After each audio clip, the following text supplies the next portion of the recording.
All right, so we have this super fun kids toy. This little guy is very anxious and excited to get this open. So it is called Transforming Tino. It's a Super Wings toy, and it shows you on the back all the different ways it can transform. So he is like a cool dinosaur looking guy, but then he can also be, I think, an airplane, a helicopter maybe. So this will be super fun. It says it's for kids 3 and up. All right, so we're gonna get this open. We've got our scissors and just a few like plastic pieces that need to be cut. There we go. There we go. I'm doing. Okay.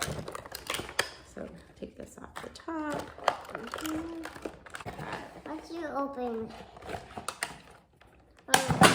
Oh. I fell on my foot. Oh, I'm sorry. All right, so we've got this guy out. So you can, let's see, everything kind of folds and moves around. Play? Yeah. Okay, I gotta show. All right, play with it. Let's see. First, I know.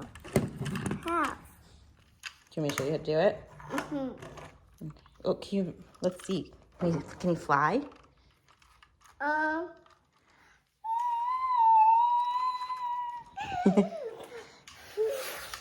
Oh, no, not flying.